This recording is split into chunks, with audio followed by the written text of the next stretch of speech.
I arrived at the family luncheon. My mocking son-in-law shouted at the top of his lungs, "Attention, everyone! The smelly cleaning lady is present." Everyone looked at me, laughing. My face turned red, and my heart raced. As I turned to leave, my daughter grabbed my arm and whispered something in my ear, and that changed everything. But let me tell you how I got to that horrible moment. That morning, I had woken up at 5, just like always. My knees creaked as I placed my feet on the cold floor of my small bedroom. I had slept poorly, nervous about the lunch at my daughter Sarah's house. I wanted everything to be perfect. I wanted to show them that I was still useful, that I wasn't a burden, that I could contribute something beautiful to this family gathering. I went to the kitchen and started preparing the carrot cake that Sarah had loved since she was a little girl. I used my last $40 to buy the freshest ingredients from the market: whole milk, heavy cream, fresh carrots, large eggs, pure vanilla extract, and pecans. No cheap products. I wanted it to taste like love, like memories, like all those afternoons when Sarah and I were just the two of us against the world. I beat the eggs with care, sifted the flour 3 times to ensure it was exact, and baked the sponge cake, checking it every 5 minutes. When it was ready, I frosted it with a thick layer of cream cheese icing and let it set while I got ready. I took a shower with warm water and put on my best floral dress, the one I had ironed the night before, until not a single wrinkle remained.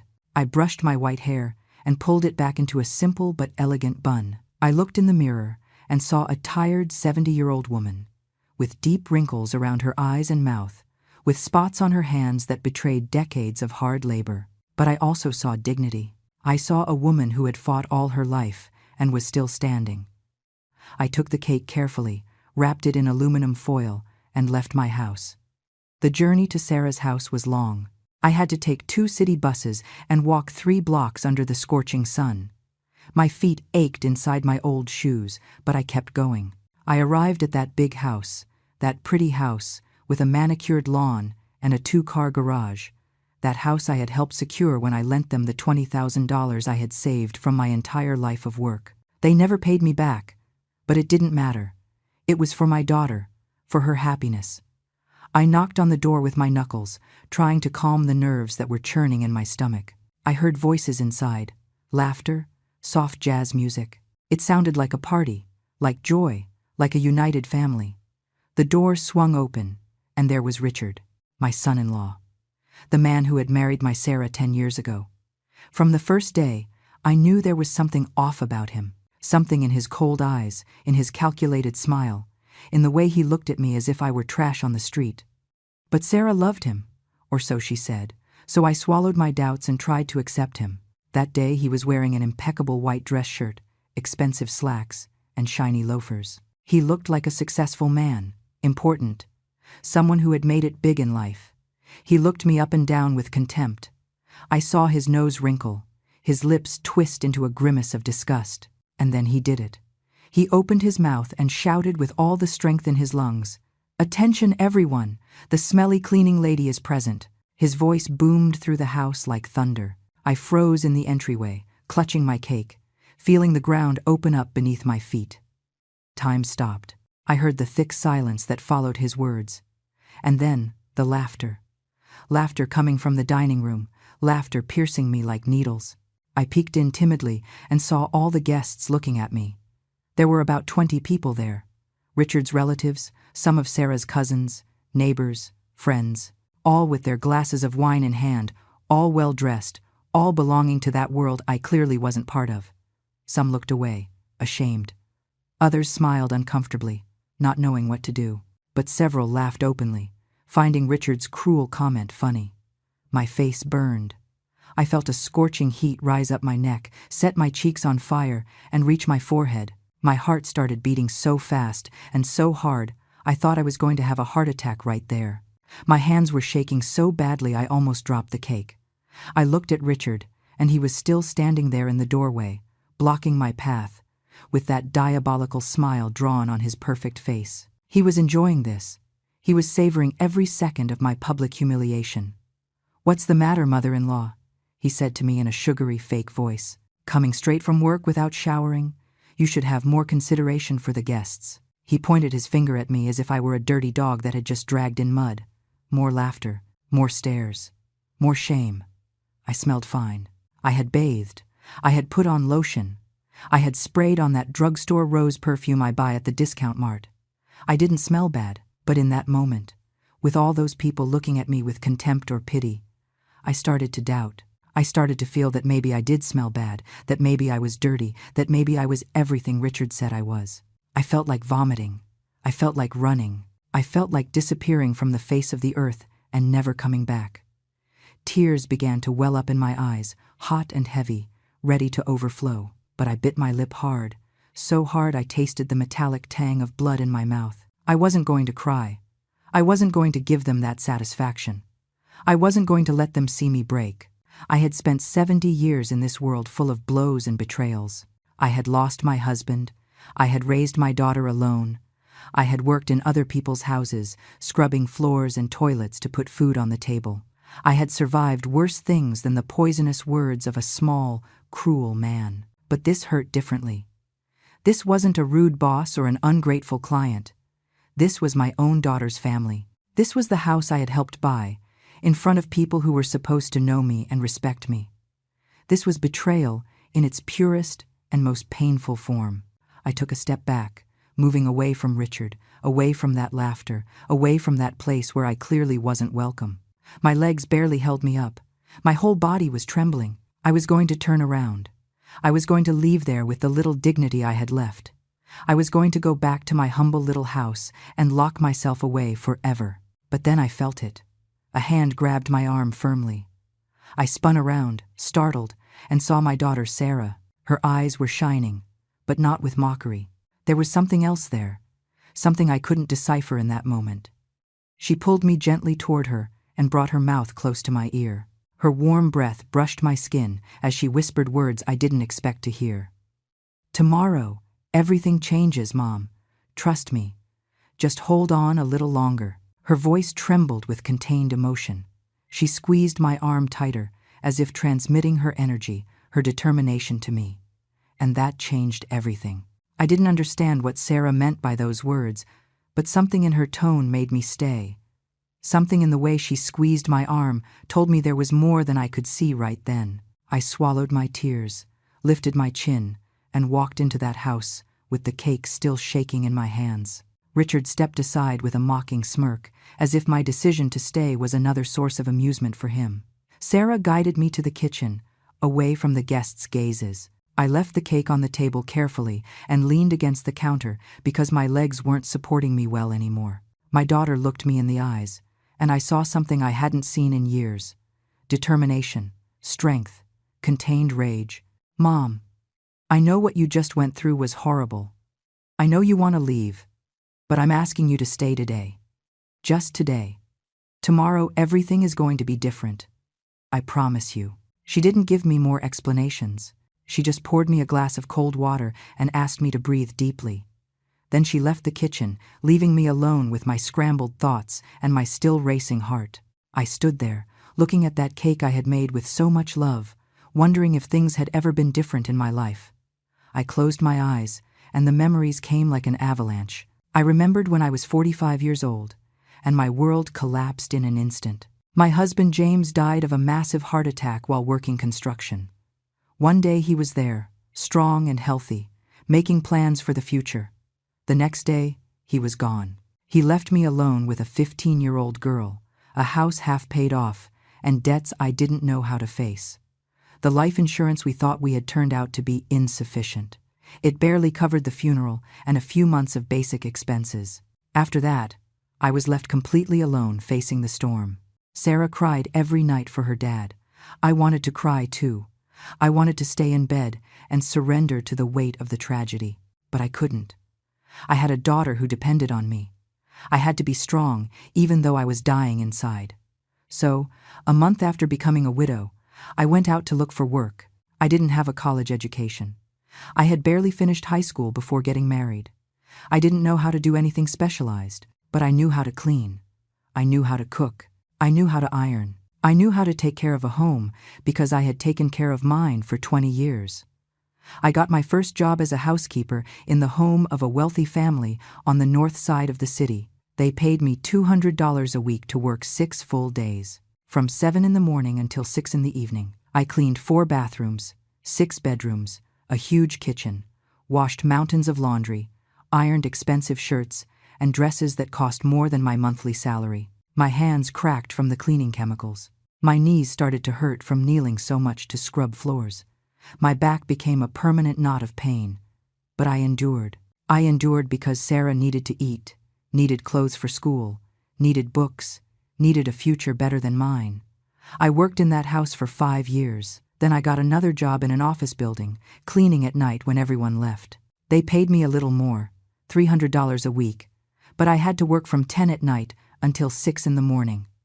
I arrived home just as Sarah was waking up to go to school. I made her breakfast with my eyes closed from sleepiness, made sure she had everything she needed, and then I went to sleep for 4 or 5 hours before getting up to do the housework. On weekends, I worked cleaning private homes on my own, $50 per house, sometimes $70 if it was very big or very dirty. I never had a day off for 15 years. I never took a vacation. I never gave myself the luxury of resting or doing something just for me. Every penny I earned went to Sarah or the house. I managed to finish paying off the mortgage when I was 55. That day I cried with joy. We finally had a roof of our own that no one could take away from us. Finally, there was some security in our lives. Sarah had already finished college by then. She studied business administration with a partial scholarship she got for her good grades. I paid the rest with my savings. It was $20,000 over 4 years. Money that came from my cracked hands, my shattered knees, my sleepless nights. When Sarah graduated, it was the happiest day of my life. I watched her walk up to the stage in her cap and gown, receive her diploma, smile with that smile that lit up everything. I thought all the sacrifice had been worth it. I thought finally she would have the life I could never have. She got a good job at an accounting firm. She started earning well, much better than I had in my entire life. She bought nice clothes, brand-name shoes, got her hair done in expensive salons. She looked successful, confident, happy, and I was proud. So proud that my chest burst every time I saw her. But then she met Richard. She was 28 when she brought him home for the first time. He was handsome, polite on the surface, well-dressed. He worked as a manager at a bank. He said the right words, made the right gestures. But something in his eyes made me uncomfortable from the start. There was a coldness there, a calculation. The way he looked at our house, evaluating, judging, the way he looked at me, with that mixture of pity and barely disguised contempt. Sarah was in love. She talked about him all the time, about how wonderful he was, about how well he treated her, about the plans they had together. They got married a year after meeting. I paid for half the wedding, $10,000 that I took from my life savings. I wanted Sarah to have the wedding she had always dreamed of. Elegant white dress, nice venue, abundant food, flowers everywhere. She looked like a princess that day. Richard looked like the prince. But when it was my turn to dance with my daughter, she whispered in my ear, "Thanks for everything, Mom. Now you'll be able to rest. Richard and I are going to take care of you." It made me cry. I thought I could finally let my guard down, that finally someone else would carry the weight with me. A year into their marriage, they came to visit me with a proposal. They wanted to buy a bigger house, a house in a better neighborhood. They needed money for the down payment. They asked to borrow the $20,000 I had left in the bank. Everything I had saved in 40 years of work was in that account. It was my security, my backup in case something bad happened, my fund for old age. But when I saw Sarah's pleading eyes, when I heard Richard promise me they would pay me back in 2 years with interest, I couldn't refuse. I gave them everything. I signed the papers at the bank, transferred the full amount, and was left with an almost empty account. 2 years passed, and they paid me back nothing. 5 years passed, and they still didn't mention the debt. I didn't want to pressure them. I didn't want to be that annoying mother-in-law who demands money. I thought when they could, they would pay me. Meanwhile, I kept working even though my bones creaked with every movement. At 65, I had to leave the night job at the offices because my body couldn't take it anymore. I was left only with cleaning private homes. I earned barely $800 a month. It was barely enough to pay for utilities, food, and medicine. My blood pressure was high. My knees needed injections every 6 months. My hands shook from arthritis. Sarah came to visit me less and less. At first, it was once a week, then once a month, then every 2 or 3 months. Always in a hurry, always with excuses. Richard never came with her. He said he had a lot of work, that he was busy, that he couldn't waste time. I understood, or so I told myself. But deep down, it hurt.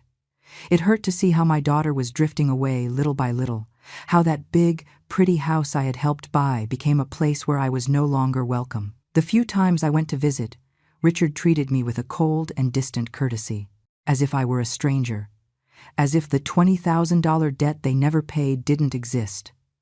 I opened my eyes and returned to the present. I was still in that kitchen, with my cake on the table, and the echo of humiliation still ringing in my ears. But Sarah's words also resonated. Tomorrow, everything changes. I didn't know what that meant. I didn't know what my daughter was planning. But for the first time in a long time, I felt a small spark of hope light up in my tired chest. I took a deep breath and left the kitchen with my legs still trembling. The dining room was full of elegant people, all with their glasses of wine and their plates of expensive food that I could never afford. I sat in a chair at the end of the table, as far as possible from Richard. No one spoke to me. No one looked at me. It was as if I were invisible, as if I didn't exist in that space full of laughter and animated conversations. Sarah brought me a plate of food and squeezed my shoulder affectionately before walking away. I ate in silence. Every bite tasted like ash in my mouth. I could feel Richard's gaze on me from time to time, that mocking look that burned my skin. As I ate, I remembered the first time I suspected something was wrong with Richard. It was 3 years ago, when I turned 67. Sarah organized a small birthday dinner at her house. It was just the two of them and me.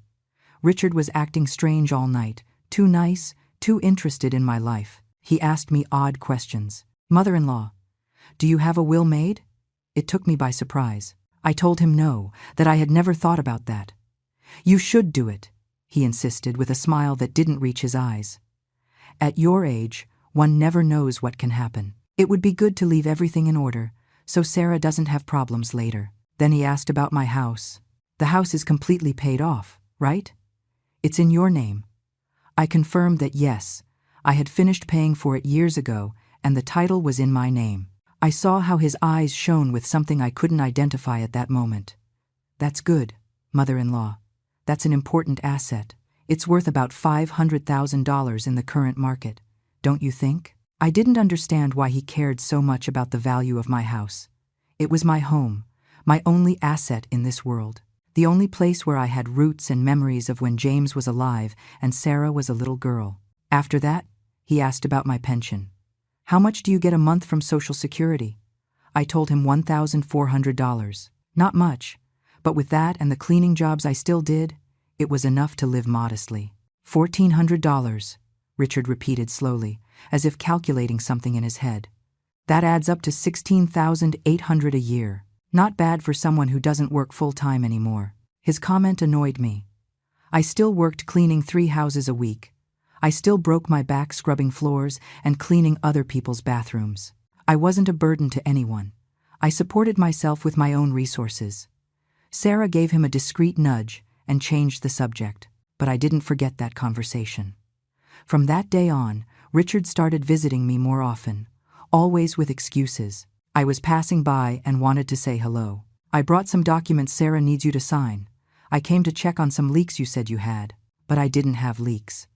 I had never asked him to come, and those documents he brought were always confusing, full of legal words I didn't understand.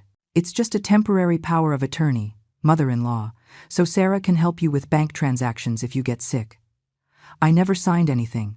Something inside me told me not to do it. A year ago, Richard suggested I sell my house and move in with them. "You'd live more comfortably, mother-in-law. You'd have a nice room. You wouldn't have to worry about paying utilities or maintenance. And with the money from the sale, we could invest it to generate interest for you." He said it all so reasonably, so logically. But I didn't want to sell my house. It was the only thing I had left of my life with James.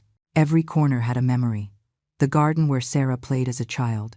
The living room where we celebrated 1,000 Christmases. The bedroom where James and I slept for 20 years. It wasn't just a property. It was my history, my identity, my place in the world. I told him no, and I saw how his face hardened for a second before returning to the fake smile. Think about it, mother-in-law. The offer still stands. But after that, his treatment of me changed. He became colder, sharper. The comments started. You look so tired, mother-in-law. Work is killing you. At your age, you should be resting, not cleaning other people's houses. Sarah worries a lot about you. She's afraid something will happen to you and no one will find out because you live alone. Every comment was a seed of doubt planted in my head. Every word was an attempt to make me feel old, incapable, vulnerable.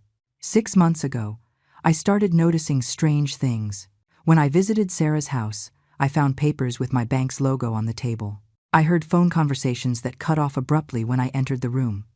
Once I saw Richard reviewing documents I recognized as copies of my house deeds.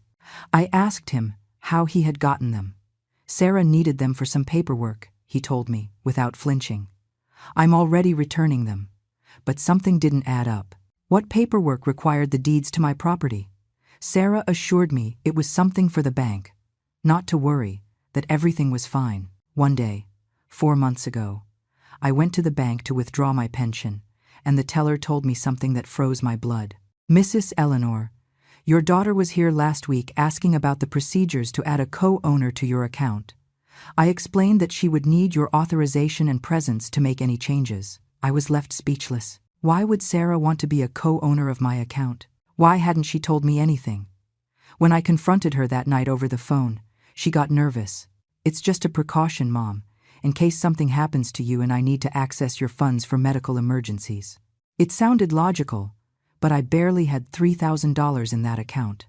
It wasn't anything extraordinary. Then I started connecting the dots. Richard's questions about my house, his attempts to get me to sign powers of attorney, the suggestion to sell my property, Sarah wanting access to my bank account, the copies of my deeds on his table. Everything was starting to form a pattern that frightened me. I talked to my neighbor Betty, a 75-year-old woman who had been my friend for decades. I told her my suspicions. She got serious. Eleanor, be very careful. My cousin went through something similar. The son-in-law convinced her to sign some papers that turned out to be a transfer of property. They left her with nothing and sent her to a state nursing home. Her words terrified me. Was it possible that Richard was planning something like that? And Sarah? Would my own daughter be involved in a plan to take everything from me? I didn't want to believe it. I refused to accept that the girl I raised, to whom I gave everything I had and didn't have, could betray me in that way. But the signs were there, clear as water. I tried to talk to Sarah in private 2 months ago. Daughter, I need you to be honest with me. Is Richard planning something with my house? Why so much interest in my properties and my money? She got offended. Mom, how can you think that? Richard only wants to help you. He just wants you to be well taken care of in your old age. But she didn't convince me. Her voice sounded rehearsed, as if she were repeating words someone else had taught her. I decided to be more careful. I kept all my important documents in a safe I bought for $100. I put a padlock on my bedroom door when I left the house. I stopped accepting invitations to Sarah's house. I distanced myself a little. I needed to think. I needed to protect myself. But that only made things worse. Richard started calling me on the phone more frequently. Mother-in-law, Sarah is very sad because you don't visit anymore. Did we do something wrong? She's upset with us. His tone was sweet, but there was venom underneath. A month ago, I received a call from a lawyer. He said Sarah had hired him to help me organize my legal affairs at no cost to me. He offered me a free appointment to make my will and arrange the succession of my property. It's important that everything is clear, Mrs. Eleanor. That way your daughter won't have problems when you're gone. I told him I would think about it and hung up. I never called back. That night I couldn't sleep. The pieces of the puzzle fit together in a horrible way. Richard didn't want to help me. Richard wanted my house. He wanted my pension. He wanted everything I had, and he was using Sarah to get it. I returned to the present and looked at Richard on the other side of the table. He was laughing with some guests, telling some anecdote with his typical arrogance. He looked so sure of himself, so confident, as if he had already won, as if I were just a minor obstacle on his path to what he wanted. I felt rage, a hot, dark rage that rose from my stomach to my throat. But Sarah's words resonated in my head. Tomorrow, everything changes. Maybe my daughter wasn't part of the problem. Maybe she had seen the same thing I did. Maybe there was a plan I didn't know yet. I clung to that hope like a castaway clings to a piece of wood in the middle of the ocean. The lunch continued with painful slowness. I remained sitting in my corner, invisible to everyone except Richard, who occasionally shot me glances loaded with contempt. The guests talked about things that didn't matter to me. Expensive trips to Europe, new cars, exclusive restaurants, a world completely foreign to mine, where I cleaned the floors they walked on without even looking down. When they finished the main course, Sarah brought my carrot cake to the table. I had decorated it with chopped nuts and cream cheese piping. It looked beautiful, a tribute of love from a mother to her daughter. But before she could serve the first slice, Richard spoke with that loud voice he used when he wanted to be the center of attention. "Oh, mother-in-law, you shouldn't have bothered. With how expensive milk and nuts are now, surely you spent everything you had on this dessert." He laughed as if he had said something funny. Some guests laughed with him. I clenched my fists under the table. It wasn't the comment itself that hurt. It was the intention behind it. It was the constant reminder that I was poor, that everything I did was an economic effort, that my place in this world of wealthy people was that of the servant, not the family. Sarah cut the cake with trembling hands and served generous slices to everyone. When they tried the first bite, several guests made kind comments. "It's delicious, so moist and rich. You can tell it was made with love." Those comments warmed my heart for a second, but Richard didn't try his slice. He moved it around with his fork, made a face of displeasure, and pushed it to the side of the plate. Too sweet for my taste. Besides, I don't like eating things made in kitchens I don't know. You never know under what conditions they're prepared. Silence fell over the table like a heavy stone. Some guests stopped eating, uncomfortable. Others continued as if they hadn't heard anything. I felt something break inside me. I had endured his insults, his humiliations, his constant contempt.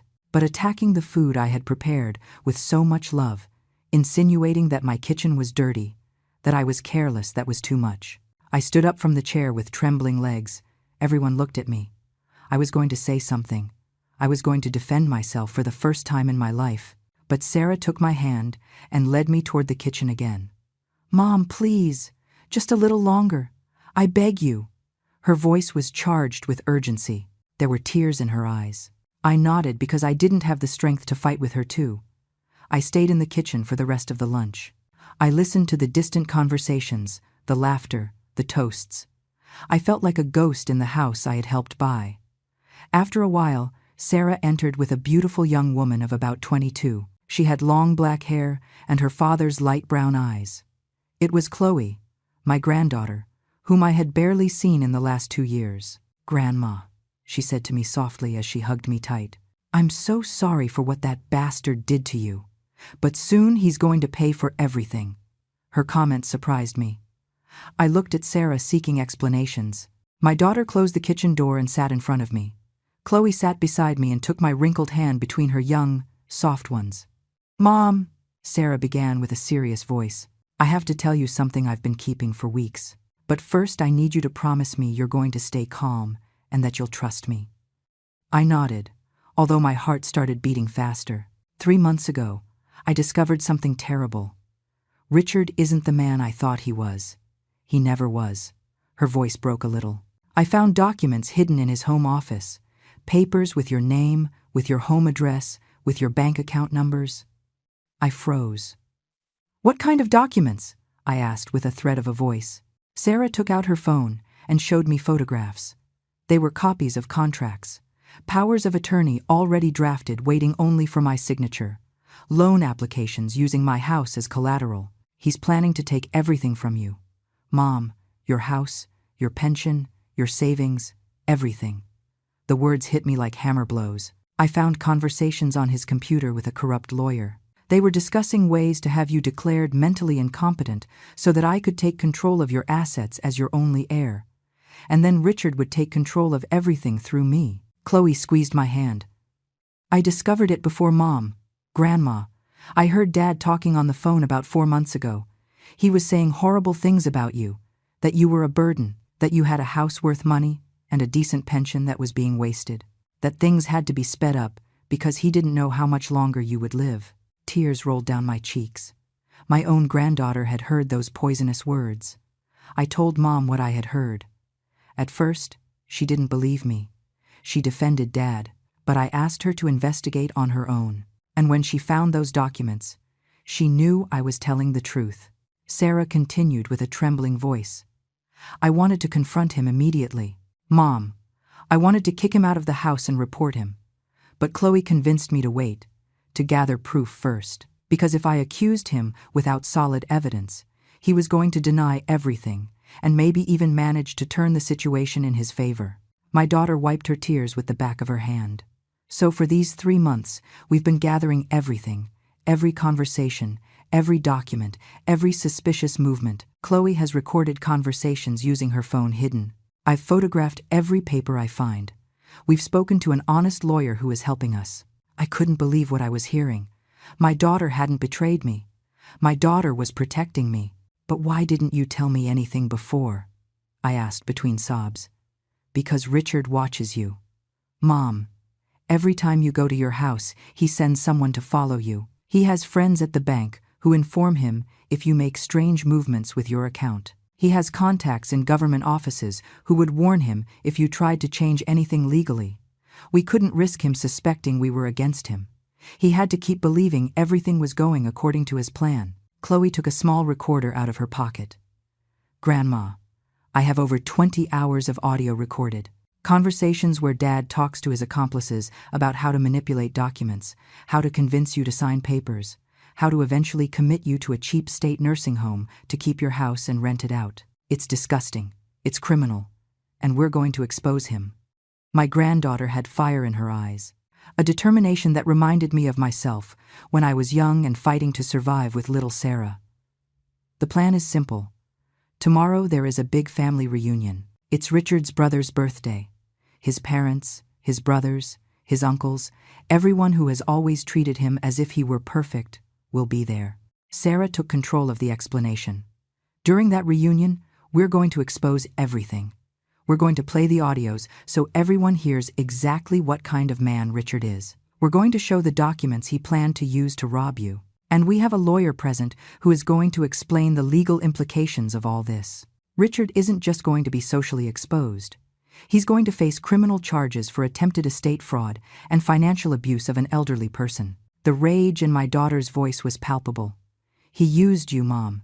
He used your love, your generosity, your trust, and he used me too. He manipulated me for years, making me believe we were helping you, when in reality, he was hunting you like a predator. I felt dizzy with all this information. It was too much to process. And what's going to happen to you two?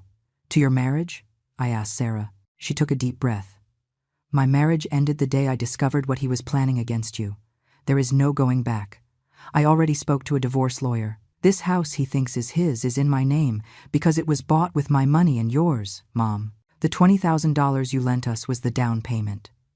I've paid the mortgage these 10 years with my salary. Richard has only contributed to expenses, never to the property. Legally, this house is mine, and he's going to leave with nothing. Chloe smiled with satisfaction. Plus, Grandma, Mom has been moving money to accounts Dad doesn't know about. She took her savings out of the joint bank account, changed the passwords to everything, contacted her boss to explain the situation in case Dad tries to sabotage her job. We've covered every angle. He thinks he has all the control, but actually, he already lost. The admiration I felt for my daughter and granddaughter in that moment had no words. These two women had risked everything to protect me. They had meticulously planned the downfall of a dangerous and manipulative man. But today, he had to humiliate you one more time, Sarah said with pain in her eyes. We needed him to feel safe, invincible. We needed him to show his true face in front of witnesses. I understood then why Sarah had asked me to stay, despite the humiliation. Several of today's guests are people who are going to be at the birthday tomorrow, Chloe explained. They saw how he treated you. They heard his insults. That's going to ensure that tomorrow, when we show the evidence, no one can say we're exaggerating or making things up.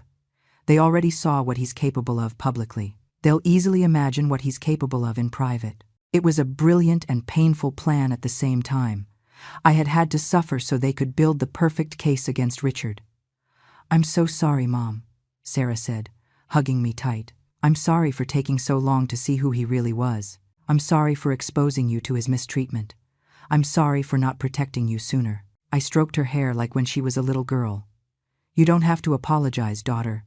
The important thing is that now you're on the right side, that you're fighting for what is fair." We stayed like that, hugging, crying together. 3 generations of women who had been underestimated and mistreated, but were now ready to fight. "Tomorrow," Sarah whispered, "tomorrow that man is going to fall. And you are going to recover your dignity, Mom. I promise you." I left that house with a different weight in my chest. It was no longer the weight of humiliation and defeat. It was the weight of a powerful secret, of a truth that would soon explode like a bomb. Richard saw me off at the door with his fake and condescending smile. "Take care, mother-in-law, and thanks for the cake, although it wasn't necessary for you to bother." Every word dripped venom disguised as politeness. I just nodded and left without saying anything. I didn't trust my voice. I didn't trust being able to keep the secret if I opened my mouth. On the bus back home, I looked out the window and remembered all the signs I had ignored for years.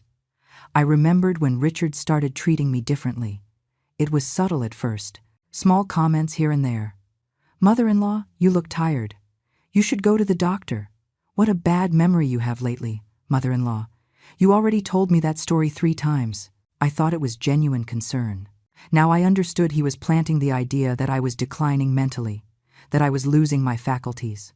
He did it in front of other relatives, in front of neighbors, in front of anyone who could serve as a future witness to my supposed incompetence. It was a calculated and cruel strategy.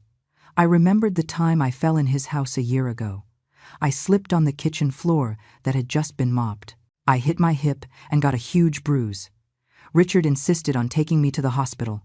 I thought he was kind, but now I realized he needed a medical report of my fall, evidence he could use to argue that I was prone to accidents, that I couldn't live alone safely. At the hospital, he filled out forms as if he were my legal guardian. He gave the doctor exaggerated information about supposed episodes of confusion I had never had. I was so sore and bruised I didn't pay attention to what he was saying. I remembered when he gave me a new cell phone 6 months ago. "So we can stay in touch, mother-in-law. This one has better reception and is easier to use." I was grateful for the gift. My old phone barely worked, but now I wondered if that phone had something installed to track me or listen to my conversations. Sarah had told me Richard watched me. How did he do it if not that way? I felt a chill thinking about all the private calls I had made from that phone, all the conversations with Betty where I expressed my doubts about him. I remembered the day Richard showed up at my house with a locksmith. "Mother-in-law, I found this guy who changes locks for a very good price. Let him install new deadbolts so you're safer." I accepted because the old locks indeed didn't work well. But Richard supervised all the work. "I'll keep a set of keys, in case of an emergency, and we need to get in." At that moment it seemed reasonable. Now I realized he had wanted access to my house whenever he wanted, to review my documents, to search for information he could use against me. I arrived at my little house and locked the door. I leaned against the old wood and took a deep breath. I looked around my humble home. The old furniture I had bought secondhand, the curtains faded by the sun, the photographs on the walls of James when he was alive, of Sarah at her graduation, of Chloe as a baby. This place wasn't elegant or modern, but it was mine. Every inch of these walls had been paid for with my sweat and tears, and that man had wanted to take it from me. He had planned to steal not only my property, but my dignity, my freedom, my right to grow old in the place I had built with so much effort. That night I couldn't sleep. I tossed and turned in bed thinking about everything Sarah and Chloe had revealed to me. I thought about the audios they had recorded, about the conversations where Richard spoke of me as if I were an object in his path, an obstacle to be removed. I thought about the corrupt lawyer with whom he had conspired, about the forged documents ready for my signature, about the plan to declare me mentally incompetent. It was like a horror movie. Except it was my real life. It was my family. It was the man sleeping next to my daughter every night. I got up at 3 in the morning and made myself some chamomile tea. I sat at the kitchen table where I had sat so many times with James planning our future. "Oh, James," I whispered to nothingness. "If you saw what our life became, if you knew that the man our daughter chose turned out to be a snake." I felt like crying, but no tears came. I had already cried too much in recent years. I had already spent all my tears on lonely nights wondering where I had failed as a mother, why my daughter was drifting away from me, why I felt so alone in my own family. But now, I knew the truth. I hadn't failed as a mother. My daughter loved me. My granddaughter adored me. The problem was never me. The problem was Richard and his sick ambition, his boundless greed, his capacity to manipulate and lie without remorse. Men like him exist in the world. They approach vulnerable families, identify their weaknesses, exploit their resources. I was the widow with a paid-off house and a modest pension. I was the perfect target. And he had spent years sharpening his knives for the moment of the final attack. But what Richard didn't know is that the women he had underestimated were stronger and smarter than he ever imagined. The next day dawned gray and cold. I dressed with care, choosing my best outfit, a simple but elegant dress I had bought at a thrift store. I applied light makeup. I put on some faux pearl earrings that James had given me 30 years ago. I looked in the mirror and saw a 70-year-old woman who had survived devastating losses, years of grueling work, the loneliness of widowhood, the contempt of a cruel son-in-law. But I also saw a survivor. I saw a warrior who was about to witness the fall of her enemy. Today, I told myself in front of the mirror, today justice begins. Sarah picked me up at 3 in the afternoon. She came alone in her car. "Where is Richard?" I asked. "He went straight from his office. The party is at his parents' house. We'll arrive together." During the drive, Sarah reviewed the plan with me. "There are going to be about 40 people, Mom. All of Richard's family. Some of our cousins, too. The lawyer, Mr. Peterson, is going to be there disguised as a family friend. Chloe has the recordings ready on her phone, connected to portable speakers. I have printed copies of all the documents I found. When the moment comes for the toast for Richard's brother's birthday, I'm going to ask to speak. And that's when everything will be blown wide open." My heart was beating fast, but not from fear. It was anticipation. It was the feeling that finally, after years of being invisible and mistreated, I was going to be seen. I was going to be heard. And the man who had tried to destroy me was going to pay for every insult, every humiliation, every evil plan he had woven in the dark. "Are you ready, Mom?" Sarah asked me as she parked in front of a huge house with lights and balloons. "More than ready, daughter," I replied with a firm voice I didn't recognize as mine. "I'm ready to see that wretch fall." We entered the house, and the noise of the party enveloped us. There was music, laughter, kids running everywhere. Richard's parents' house was immense, decorated with expensive furniture and pretentious artwork. Everything screamed money, success, superiority. I saw Richard at the back of the room, surrounded by men in elegant suits, telling some story with exaggerated gestures. When he saw me enter, his smile froze for a second. Then he recovered his composure and greeted me from afar with a condescending wave of his hand. He didn't come closer. He made no effort to welcome me. I was just the poor mother-in-law, the uncomfortable presence that had to be tolerated. Richard's mother, a tall, thin woman with evident plastic surgery, approached to greet us. "Sarah, darling, so good you came." Then she looked at me with a forced smile. "Mrs. Eleanor." She didn't even use my last name, just a cold and distant title. "There's food in the dining room. Help yourselves to whatever you like." She dismissed us with a wave of her hand, like someone dismissing the help. Sarah squeezed my arm tightly. "Hang on, Mom. Soon these people are going to see who you really are." We headed to a corner of the room where there were fewer people. Chloe appeared minutes later, dressed in a nice dress, carrying a large tote bag.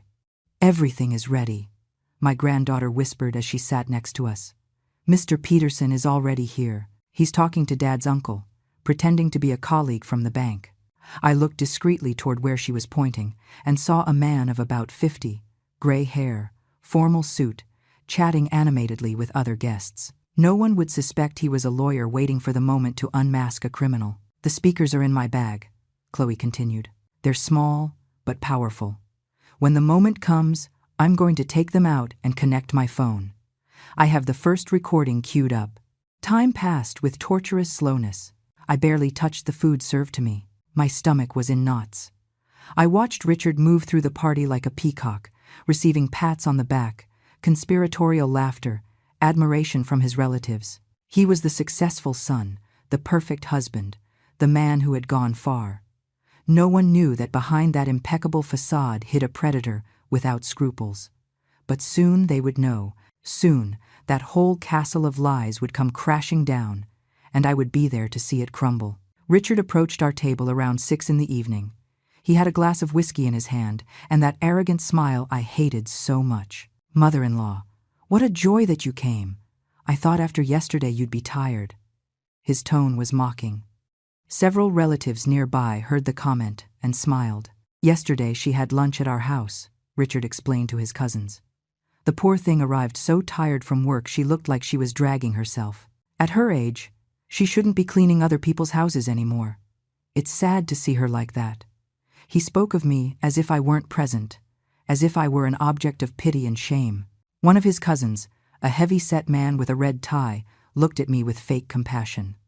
"It's true, ma'am. At your age you should be resting. My parents are already 70, and they haven't worked for years. They live quietly on their pension." Richard seized the opportunity. "That's what I've told her 1,000 times. But she's stubborn. She doesn't accept help from anyone. She prefers to kill herself working than accept that she can't do it alone anymore." His words were poisoned darts. He was painting me as a proud and difficult old woman, incapable of accepting reality. He was preparing the ground in these people's minds so that when he proposed committing me or taking away my independence, they would feel understanding. I felt Sarah's hand squeeze mine under the table. She was asking me to stay quiet, not to take the bait. I took a deep breath and looked down. Richard took my silence as submission and smiled satisfied. "Well, enjoy the party." He walked away, swaggering, victorious. The cousin with the red tie patted me on the shoulder. "Don't worry, ma'am. Richard is a good man. I'm sure he takes good care of you and your daughter. If only he knew. If only he knew the truth behind that good man." Soon he would. Soon everyone would. At 7 o'clock sharp, they brought out the birthday cake for Richard's brother. It was a huge 3-tier cake decorated with fondant and sugar flowers. Nothing to do with my humble carrot cake from yesterday. They sang "Happy Birthday" with out-of-tune and cheerful voices. The brother, David, blew out the candles while everyone applauded. Then Richard's father, a stern-looking older man, called for silence by tapping his glass with a spoon. "Family, friends, thank you for being here celebrating with us. I want to make a toast to my son David, who turns 45 today. A hard-working, honest man, an example for everyone." Everyone raised their glasses. I didn't have a glass. No one had served me wine or champagne. I was invisible even in the toasts. Richard's father continued talking about David's achievements, about his values, about the pride he felt as a father. When he finished his speech, there was applause. Then Richard asked to speak. "Dad, family, I also want to say something. I want to thank my brother David for always being an example of integrity. And I want to take this opportunity to talk about another important topic." My heart raced. What was he doing? This wasn't in the plan. Richard pointed at me with his glass. "As you know, my mother-in-law Eleanor is here with us. She is 70 years old and still works cleaning houses because she has no other option. Sarah and I have been thinking a lot about how to help her. We've considered having her move in with us, but the house isn't big enough." He paused dramatically. "So we have been exploring other options. There is a very nice place, a home for the elderly, where she could be well taken care of, with medical attention 24 hours a day, recreational activities, a place where she wouldn't have to worry about anything." The silence in the room was thick. Everyone was looking at me, some with pity, others with approval toward Richard for being so considerate. I felt the floor opening under my feet. He was using this party to start planting the idea publicly. He was preparing his family for the day he would take my house and commit me to some cheap asylum. And he was doing it in front of everyone, painting himself as the generous hero taking care of his helpless mother-in-law. Rage boiled in my veins. I looked at Sarah and saw she was pale, fists clenched. But there was something else in her expression. There was determination. The moment had arrived. Sarah stood up from her chair abruptly. The sound of the chair dragging across the floor captured everyone's attention. "Richard," my daughter said with a strong, clear voice, "before you keep talking about plans for my mother, I think there are some things your whole family needs to hear." Richard looked at her confused. "What are you talking about, honey? This can wait." But Sarah shook her head. "No, it can't wait. In fact, it's waited too long. Chloe, please." My granddaughter took the speakers out of her bag and placed them on the table. She connected her phone with trembling but determined hands. "What is this?" asked Richard with a nervous laugh. "Sarah, this isn't the time for games." But my daughter ignored him. She stood in the center of the room where everyone could see her. "Family, friends, what you are about to hear is the truth about the man you know as Richard. The man my mother and I know in a very different way." Richard took a step toward her. "Sarah, enough. I don't know what's gotten into you, but this is ridiculous." His voice had lost its softness. Now it sounded hard, threatening, but it was too late. Chloe pressed the play button, and Richard's voice filled the room. Richard's voice came out of the speakers with perfect clarity. "Look, the old woman has a house worth about $500,000 in this market. It's completely paid off, and she gets $1,400 a month from Social Security. That's money that's being wasted." It was a phone conversation. Another man's voice could be heard on the other end. "And how do you plan to do it?" Richard laughed with a cold laugh that froze my blood. "It's easy. The old lady is already senile. She forgets things. She gets confused. I'm going to get a doctor to certify that she isn't in her right mind. Then Sarah gets legal power over her as the only child, and I handle everything through Sarah." The silence in the room was absolute. Everyone was frozen, staring at the speakers as if they were a bomb about to explode. Richard had lost all color in his face. "This is fake," he stammered. "It's an edited recording. This is illegal." But no one paid attention to him because the recording continued. "And what if the daughter doesn't cooperate?" asked the other voice. Richard let out a contemptuous laugh. "Sarah does what I tell her. I've had her eating out of my hand for years. She's weak, sentimental. She'll sign whatever I put in front of her if I tell her it's to help her mom." Sarah had tears rolling down her cheeks, but she stood firm. Chloe took her hand in support. The recording went on. "Once I have control of the properties, I sell the house. With that money, I pay my debts, and whatever's left, I invest.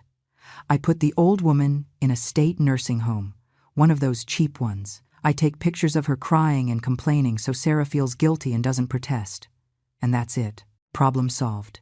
The other voice laughed. "You're a genius, Richard.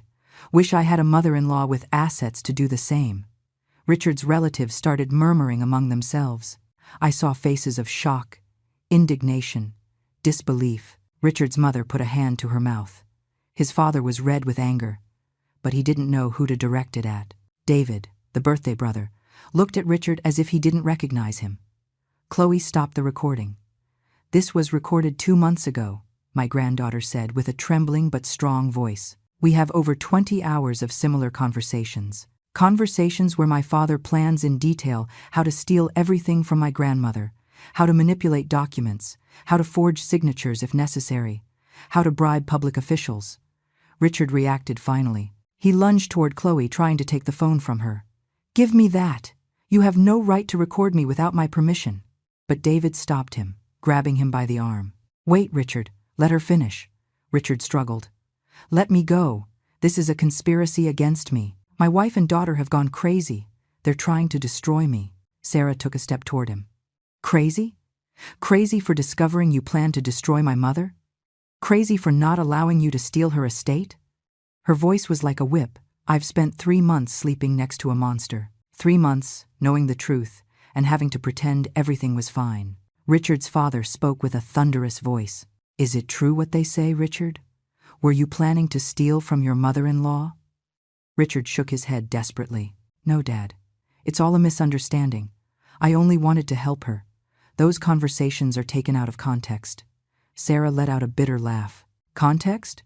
What context justifies saying you're going to put my mother in a substandard facility while you keep $500,000 from her house? She pulled a folder from her bag. But there's more, much more. She opened the folder and started pulling out documents. Here is a power of attorney already drafted, waiting for my mother's signature. A power that would give him total control over her assets. She passed the documents so they would circulate among the guests. Here is a loan application using my mother's house as collateral. A loan for $80,000 that Richard planned to apply for in her name without her knowledge. More papers circulated. The faces of the relatives became more and more horrified with every document. Here are emails between Richard and a crooked lawyer discussing how much it would cost to get a fake psychiatric evaluation, declaring my mother mentally incompetent. My daughter was relentless, exposing every piece of evidence with surgical precision. And here, said Sarah, pulling out more papers, are screenshots of conversations where Richard mocks my mother. He calls her a burden, a useless old woman, a smelly cleaner. Those words resonated in the room because everyone had heard Richard use exactly those terms yesterday during lunch. The witnesses of my humiliation now understood that it hadn't been an isolated, cruel comment. It was part of a systematic pattern of abuse and degradation. Richard didn't just plan to steal from my mother. He spent years destroying her self-esteem, making her feel small and invisible, preparing the ground so that no one would question when he finally committed her.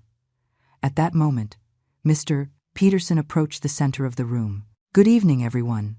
My name is Mark Peterson, and I am an attorney specializing in family law and elder protection. He took out his identification and showed it.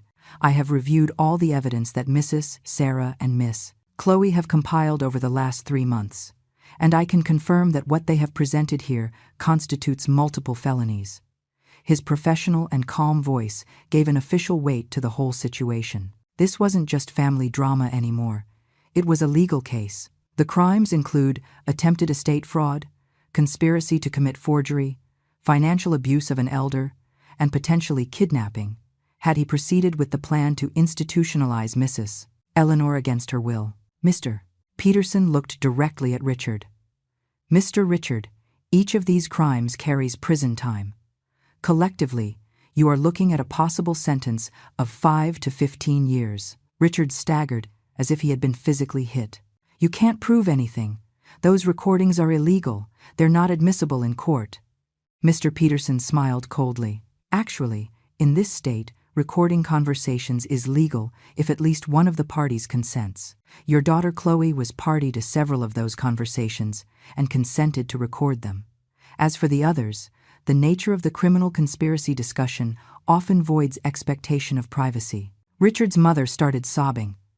How could you, Richard? How could you plan something so horrible? Richard turned to her desperately. Mom, it's not what it looks like. I just wanted to secure our future. Sarah and I have debts. We needed that money. His words were like a confession. He had just admitted he did need the money from my house. David let go of him with disgust. You are a disgrace to this family. Other relatives started expressing their rejection. I can't believe you're capable of something like this. That poor lady gave you everything, and this is how you repay her. You should be in jail. Richard looked around, seeking support, but only found faces of disappointment and repulsion. His perfect world was crumbling before his eyes. This isn't over, he threatened with a trembling voice. I'm going to get lawyers. I'm going to fight this. Mr. Peterson took a step forward. You can try, Mr. Richard, but I must inform you that we already presented all this evidence to the district attorney's office this morning. There is an official investigation underway, and considering the severity of the crimes and the flight risk, it is likely that an arrest warrant will be issued within the next 48 hours. The color drained completely from Richard's face. Sarah approached him. For a moment, I thought she was going to console him, but instead, she spoke to him with a voice hard as steel. I want a divorce, and you aren't getting a dime from me. This house where we live is legally mine because it was bought with the money my mother lent me and my monthly payments. You never contributed to the equity. only to current expenses. So you have no right to anything. Richard tried to touch her, but she pulled away. Don't ever touch me again. You disgust me. You used my love to try to destroy my mother. There is no forgiveness for that. I stood up, trembling from my chair. All eyes turned to me. For years I had been invisible at these gatherings. But now they finally saw me. Really saw me. I walked toward Richard and looked him straight in the eyes. He tried to hold my gaze but couldn't. He lowered his eyes in shame. Richard, I said with a voice I didn't know I had. You tried to take the only thing I had left in this world. My house, bought with 40 years of scrubbing other people's floors. My dignity, earned with sacrifices you could never understand. But you failed because you underestimated the women of this family. Richard kept his gaze fixed on the floor, unable to face my eyes. All his power, all his arrogance, had evaporated.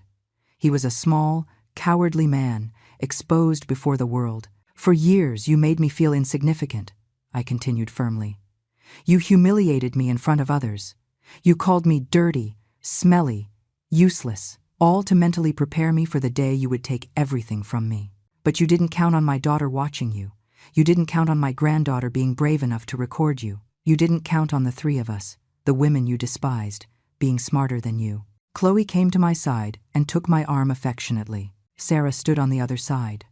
The three of us together, 3 generations of women who had been underestimated, now standing in front of the man who had tried to destroy us. Grandma, Chloe said clearly so everyone could hear. I want everyone here to know who you really are. You aren't a smelly cleaner, as this man called you. You are a woman who was widowed at 45, and instead of giving up, worked 3 jobs simultaneously to raise your daughter alone. You paid off a whole house with your own hands. You sent my mother to college, selling even your wedding jewelry, Sarah continued. My mother gave me everything she didn't have. She gave me an education, opportunities, a future. When I got married, she lent me her life savings. $20,000. I never paid back because this man spent it on nonsense. My mother never complained, never demanded. She just kept working, kept fighting, kept being the strongest woman I know. Tears flowed freely down my daughter's cheeks, and I was so blind I didn't see for years how this wretch treated her. I am ashamed to have taken so long to protect her. Richard's relatives were silent. Some of those who had laughed at me the day before now looked at the floor in shame. Richard's mother approached me with red, teary eyes. Mrs. Eleanor, I have no words to apologize for my son. What he planned to do is unforgivable. If there is anything I can do to compensate even a little for the damage. Her voice broke. I looked at her and saw a mother shattered by her son's actions. You are not to blame for what he chose to be, I told her gently. But thank you for your words. Mr. Peterson spoke again. Mr. Richard, I strongly recommend you hire a criminal defense attorney as soon as possible. The D.A. is going to proceed with charges based on the evidence presented. I also inform you that a temporary restraining order has been issued. You cannot approach Mrs. Eleanor or her property within 500 feet. Violating this order will result in immediate arrest. Richard finally looked up. There were tears in his eyes, but I didn't know if they were genuine regret or just self-pity. I didn't want it to go this far. I just needed money. I have debts. The bank is pressuring me. David, his brother, stepped forward. So the solution was to rob a 70-year-old woman? To destroy your wife's mother? Richard, I've known you since you were born, and I never thought you'd be capable of something so vile. Richard's father spoke with a voice laden with disappointment. You have brought shame to this family. Do not expect our support in this. You are going to face the consequences of your actions alone. Richard looked at his family, seeking even one friendly face, but found only rejection. His entire world had collapsed in less than an hour. Sarah took some papers out of her bag. These are the divorce papers. I filed them this morning. I also included an eviction notice. You have 72 hours to get your belongings out of my house. After that, anything you leave will be donated or thrown in the trash. Richard looked at her with desperation. Sarah, please. We can talk about this. We can go to counseling. I can change. My daughter let out a dry laugh. Counseling? For a man who spent years planning to rob my mother? There's no therapy that fixes that. There's no going back. Us, We ended the day you decided your ambition was more important than my family. Richard tried one last resort. He turned to me with a pleading expression. Mother-in-law, you are a good Christian woman. You can forgive. You can tell them to drop the charges. I'll pay you everything I owe you. I'll pay back the $20,000 with interest. Just give them a chance to talk to me, to understand my situation. He looked at me with those eyes he had used so many times to manipulate, to get what he wanted. But they didn't work anymore. I had seen his true face. I had heard his poisonous words in those recordings. I had seen the documents he planned to use to destroy me. Richard, I said calmly, for years I opened my heart to you. I considered you my family. When you married my daughter, I welcomed you with love despite my doubts. I lent you money I never asked for back. I gave you my trust, and you used all that against me. You planned to take my house, the house where I lived with my late husband, where I raised my daughter, where all my memories are. You planned to put me in a cheap nursing home, to forget me there while you spent my money. There is no forgiveness for that. Not because I can't forgive, but because you don't deserve to be forgiven. The silence that followed my words was absolute. Richard crumbled into a chair, head in his hands. Some of his relatives began to leave the party, uncomfortable with the situation. Others stayed murmuring amongst themselves, processing what they had just witnessed. The birthday party had turned into a public trial, and the accused had been found guilty unanimously. David approached me and shook my hand. Mrs. Eleanor, I deeply regret what my brother tried to do to you. If you need anything, any help, please don't hesitate to ask. Other relatives of Richard who had some decency approached to apologize, to express their solidarity with me. It was strange to receive this attention after years of being ignored at these gatherings. But I didn't do it for the attention.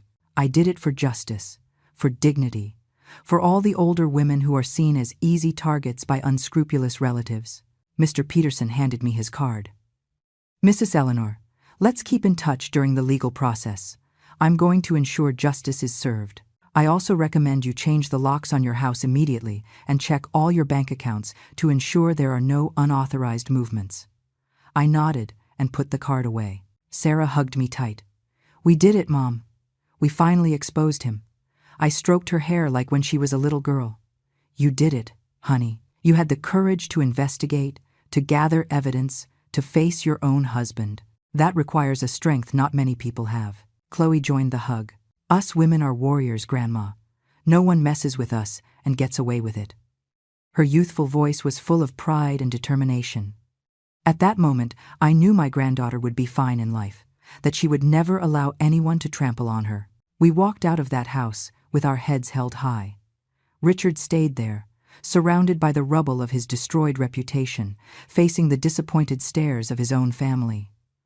I didn't feel pity for him. He had multiple opportunities to be a good person, to treat his family with respect, to live honestly. He had chosen the path of greed and cruelty. Now he would pay the price. In the car, on the way back, none of us spoke much. We were emotionally exhausted.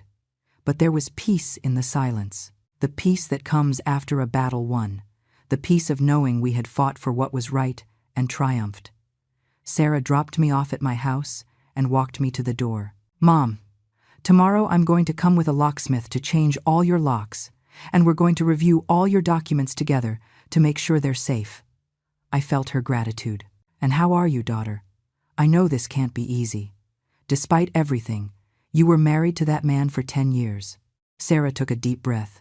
I'm devastated, Mom, but also relieved. Now I know the truth. Now I can start to heal. And most importantly, I protected you. That's the only thing that matters. The following months were a whirlwind of legal proceedings. Richard was arrested a week after the exposure at the party. The charges were formally filed: attempted estate fraud, conspiracy to forge documents, and planned financial abuse against an elderly person. Mr. Peterson was relentless in his work. He presented every recording, every document, every piece of evidence before the judge. Richard hired an expensive lawyer who tried to argue that it had all been a misunderstanding, that the conversations were taken out of context, that he never had the real intention of executing those plans. But it was too late. The evidence was overwhelming and clear. The trial lasted 3 weeks. I had to testify. It was one of the hardest experiences of my life. I had to sit on that stand and recount in front of a room full of strangers how I had felt humiliated, belittled, harassed for years. I had to describe every insult, every cruel comment, every attempt by Richard to get me to sign documents I didn't understand. Richard's lawyer tried to paint me as a confused old woman who had misinterpreted her son-in-law's good intentions. But Sarah and Chloe also testified. Their testimonies were devastating for the defense. Chloe, barely 22, stood in front of the court and spoke with a clarity that filled me with pride. My father said my grandmother was an obstacle that had to be removed. He said it was wasted money keeping her alive in her own house when that property could be generating income for him. I heard him say those exact words. It wasn't a misunderstanding. It was a cold, calculated plan to exploit a vulnerable woman. The jury listened to every word with expressions of growing disgust. Sarah cried during her testimony as she described how she had discovered the documents, how she had felt betrayed not only as a wife, but as a daughter. The verdict came on a gray Friday in October, guilty on all counts. Richard was sentenced to 8 years in prison, with the possibility of parole after 5 if he demonstrated good behavior. He was also ordered to pay a fine of $50,000 and cover all legal costs of the process. His license to work in financial institutions was permanently revoked. His reputation was destroyed. The local newspapers covered the case with headlines reading, "Bank executive convicted of planning to rob elderly mother-in-law." His name became synonymous with family betrayal and greed. Sarah's divorce was finalized 2 months after the verdict.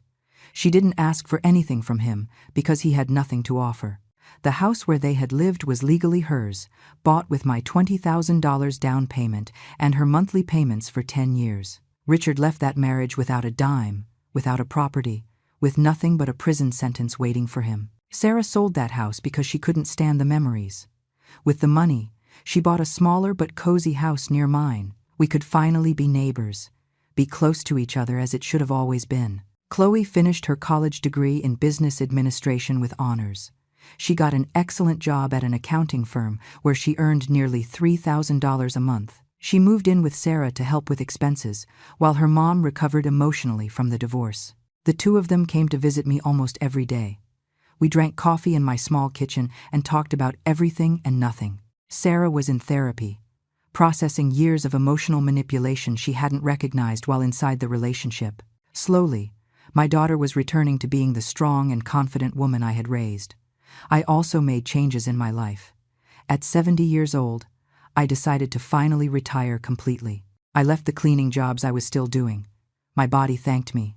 My knees stopped hurting so much. My hands began to heal from the cracks caused by decades of cleaning chemicals. With my pension of $1,200 a month, and without the pressure of helping Sarah financially, I could live modestly, but with dignity.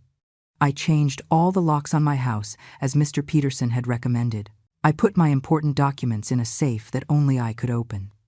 I made sure everything was in order legally. I also did something I never thought I would do. I wrote a clear and detailed will with Mr. Peterson's help. In it, I specified that my house and any savings I had at the time of my death would go completely to Sarah. But I also included protection clauses. If Sarah remarried, the property would remain solely in her name, separate from any marital assets. No one else could touch what I had built with my sweat. I also left something special for Chloe. The jewelry remaining from my marriage to James and $5,000 I managed to save in these last few months by not having medical or work expenses. A year after the trial, I received a letter from Richard from prison. Sarah handed it to me with a worried expression. "You don't have to read it if you don't want to, Mom," but I decided to do it. The letter was long, full of apologies that sounded hollow and justifications that justified nothing. Richard explained that he had grown up in a family where financial success was everything, that he had felt pressure to maintain a lifestyle he couldn't afford, that he had made bad decisions out of desperation. He ended by asking for forgiveness and begging me to intercede to reduce his sentence. I read the letter twice and then put it in a drawer. I didn't reply. There was nothing to say to him. Forgiveness is personal and complex. Maybe someday, when I am very old and close to the end of my life, I will find space in my heart to forgive him. But it wouldn't be for him. It would be for me, to free myself from any remaining bitterness. But that day hadn't arrived yet, and maybe it never would, and I was at peace with that. Not everything has to be forgiven to move on. Sometimes justice is enough. Sometimes protecting what is yours is enough. 2 years after the trial, on a sunny spring afternoon, I was sitting in my garden when Sarah and Chloe arrived with a surprise. "Mom, Grandma, we want to show you something." Sarah took out her phone and showed me a video. It was a short documentary that Chloe had produced as a university project. It was called The Silent Warriors and told our story. It told of older women who are seen as easy targets by greedy relatives. It told of the importance of protecting our elders, of valuing their dignity, of recognizing they have rights no one can take away. The documentary used our story as an example, but protected our identities with fake names and blurred faces. It had been accepted into several student film festivals. Chloe had made it to raise awareness, so other families would be alert to the signs of financial abuse against the elderly. "I want your story to help others, Grandma. I want women like you to know they aren't alone, that they can fight, that they can win." Tears rolled down my cheeks as I watched the video. My pain, my struggle, my victory would now serve to protect others. Nothing could make me feel prouder. Today, I am 72 years old. My hair is completely white. My hands are marked by decades of hard work. My back is a little hunched, but I walk with my head held high. I live in my house, the house I paid for with my own effort and that no one could take from me. Sarah comes to have lunch with me every Sunday. Chloe visits me during the week and tells me about her work, her dreams, her plans. I have a simple life, but full of true love. I learned that family isn't just blood. It's who stands by your side when everything falls apart. It's who fights for you when you can't fight for yourself. If there is anything I want other women to learn from my story, it is this: never allow anyone to make you feel insignificant. Your value isn't determined by your age, your bank account, or your education level. Your value is in your dignity, in your history, in the battles you have survived. Protect your documents, know your rights, mistrust anyone who shows too much interest in your property. And if you have good children or grandchildren who truly love you, hold on to them. They are your true wealth. I lost years feeling small and scared, but in the end, with the help of my daughter and granddaughter, I recovered my voice. I recovered my power, and no one will ever take it from me again.